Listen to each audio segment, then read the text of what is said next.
Hey guys, and welcome back to my channel. It's new name. If you're new here, I am a RuneScape 3 player mostly. I also make videos on old school RuneScape, and I give my opinion on the game, do content videos, and everything in between.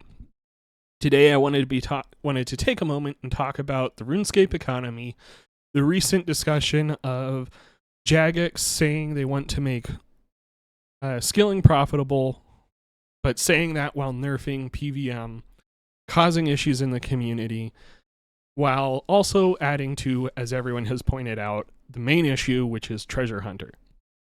So I think the best place to start is going to be with the announcement from Jagex about the changes to the Elder God Wars dungeon. If you aren't aware, Jagex came out and said, hey, we think the Elder God Wars dungeon is a huge source of inflation for the game, so we will be nerfing God Wars dungeon. Pissed off, my opinion, rightfully so, a lot of players. Most of the RuneScape player base is PVM at this point. They have done so much to kill skilling that PVM is where most of their players get joy out of the game, which I hate because I think there's a lot of great things in skilling. I'm a skiller. But anyways, back to the main point. So Jagex has said, hey, inflation is out of control. We think our God Wars dungeon is a huge source of inflation, so we were going to nerf things about 30%. Well, players came back and said, what the heck? No, because like I said earlier, most of their player base, I think, is bossing or PVM. And they came back and said, okay, well, we'll reevaluate this, but we do still want to nerf it. Now, you may be asking, well, why is that such a big deal? Let's take for a moment and look at bonds. So if we take a look at bonds, here's a graph. In 2021, you can really see that bonds just took off like a rocket. They started going crazy high in price and just kind of got unusable for the rest of the player base. Now, what happened in 2021? God Wars Dungeon was released. So I do think this is a big part of inflation. I'm not going to deny that. That is a big source of inflation in the game. I think all of the alcohols on the bosses there are a huge problem and kind of make things an issue. Let's take a look, for example, at Karapak, which is a boss from this dungeon. And if we come down and take a look, most of his rewards are alcohols. Hydrix bolts, alcohol, salvage, alcohol, straight coins, battle stabs. That's basically an alcohol. And of course, you get a few things that are kind of more important, like the chase drops, but let's be honest, most people like it because it's consistent money because of the alcohols and everything else. Now, I think the big thing to look at, though, too, is back to this graph of bonds in 2021, prices, like I said, took off like a rocket. Now, I think the RS guy talked briefly about supply and demand in his video, which I think also plays a point into this. Now, it's going to be a little bit of a tangent to get there, but let's take a look. So basically, supply and demand curve, supply goes up, demand goes down. This is the price of what the value of the item is, just kind of to be brief. So if demand moves up further, then the price will go up, even if supply is up, because supply and demand meet at that point, and therefore that is the price. If supply goes up and demand goes down, that's going to get cheaper. So you may be asking, well, if the price of bonds is going up, that must mean that there is a higher demand for them.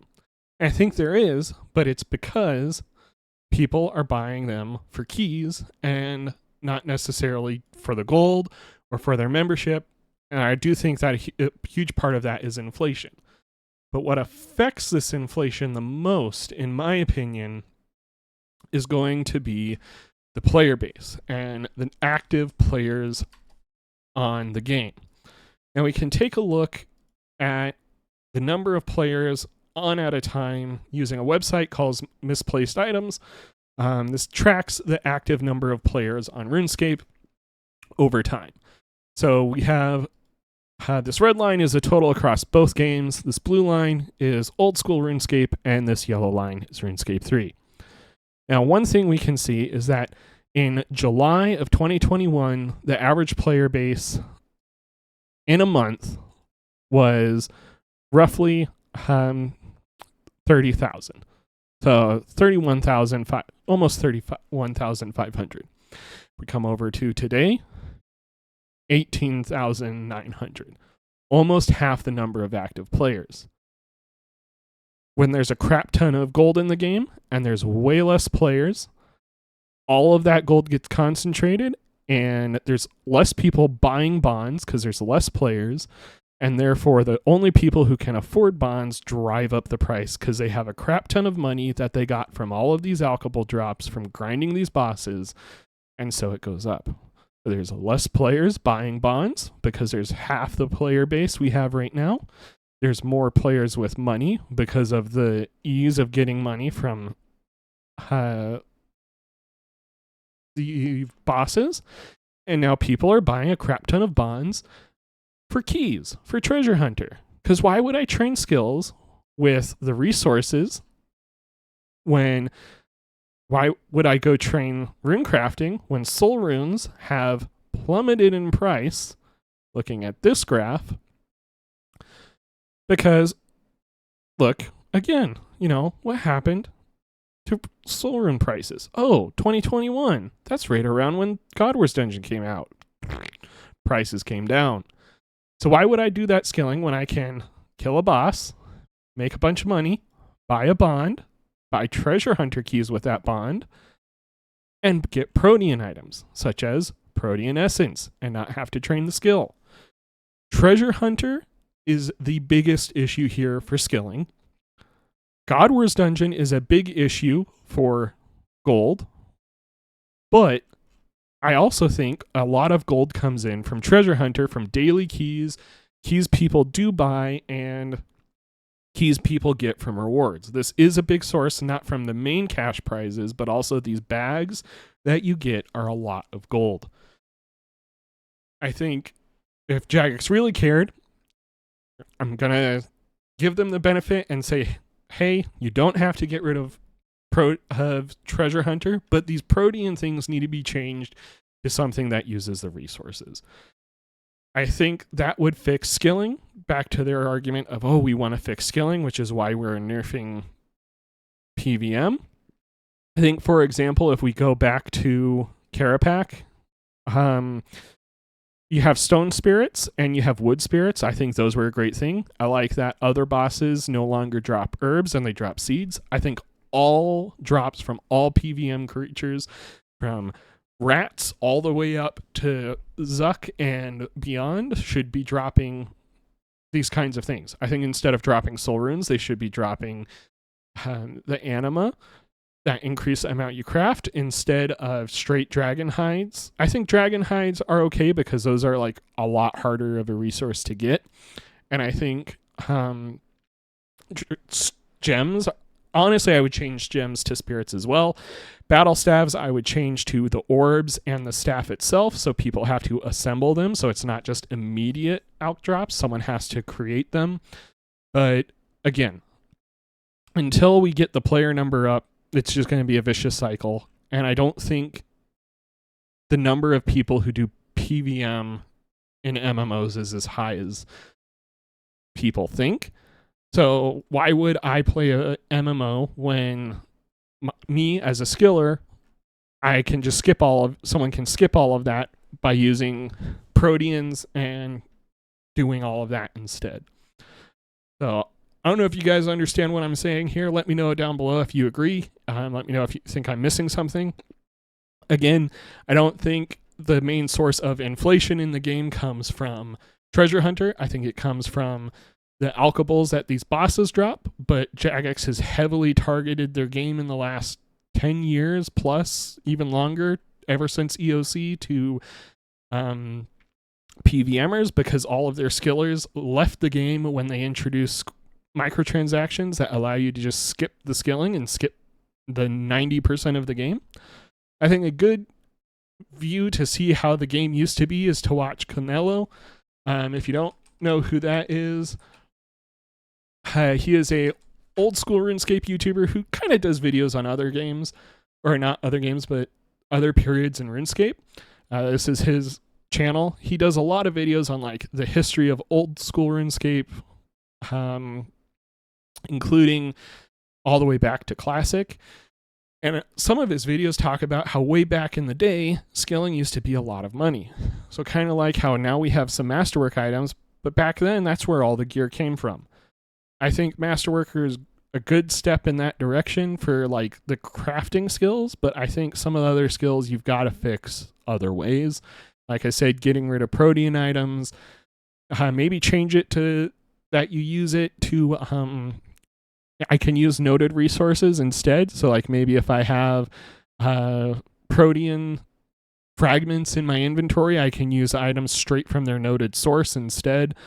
Like that would be very broken for runes, but maybe it's just, hey, one at a time, you still do the 60, but who knows? Just an idea. Trying to come up with some ideas here. So yeah, I think this is salvageable. I do think Jagex has kind of lost how to talk to the RS3 community because they don't understand their community. They don't really understand the community that they have built. It's mostly PVM. They killed off all of their skillers.